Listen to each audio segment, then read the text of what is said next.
Hi, dual tone ப்ளவுஸ்க்கு எப்படி வந்து net cloth match பண்ணுறது அப்படின்னு சொல்லி பார்க்கலாம். நான் வந்து இந்த ப்ளவுஸுக்கு 2 இந்த மாதிரி நெட் கிளாத் கலர்ஸ் வந்து சூஸ் பண்ணியிருந்தேன். இதில் எதை போட்டேன்னு பார்க்கலாம். ப்ளவுஸ் வந்து பார்த்திங்கன்னா ராமர் க்ரீன் வித் டார்க் க்ரீனில் 2 ஷேடில் இருந்தது. So dark green net cloth மட்டும் போடும்போது பார்த்திங்கன்னா ரொம்ப டார்க்காக இருந்தது.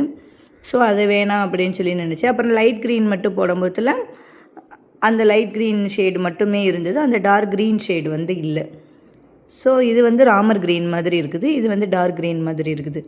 ஸோ நான் என்ன பண்ணேன் அப்படின்னா 2 நெட் கிளாத்தையும் யூஸ் பண்ணிட்டேன். ஃபஸ்ட்டு வந்து ராமர் க்ரீன் நெட் கிளாத்தை வந்து அடியில் போட்டுட்டு மேலே வந்து இந்த டார்க் க்ரீன் போடும்போதில் இந்த 2 நெட் கிளாத்தையும் காம்பினேஷன் பண்ணி போடும்போதில் எக்ஸாக்ட் ப்ளவுஸ் கலர் வந்துருந்துச்சு.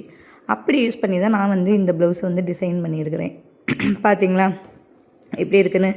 இதனை அவுட்புட் பார்த்திங்கன்னா ரொம்பவே சூப்பராக இருந்துச்சு. எப்போவுமே நெட் கிளாத் வந்து ப்ளவுஸுக்கு ரொம்ப மேட்சாக போடும்போதில் அந்த ப்ளவுஸோட அழகையும் நல்லா என்கேஜ் பண்ணி கொடுக்கும். ஸோ நெட் கிளாத் வந்து நம்ம சூஸ் பண்ணும்போதில் ரொம்ப கவனமாக சூஸ் பண்ணணும். இந்த டிசைன் எப்படி இருக்குது, நான் நெட் கிளாத் சூஸ் பண்ண விதம் உங்களுக்கு பிடிச்சிருக்கா அப்படின்னு சொல்லி கமெண்ட்டில் சொல்லுங்கள். Bye bye.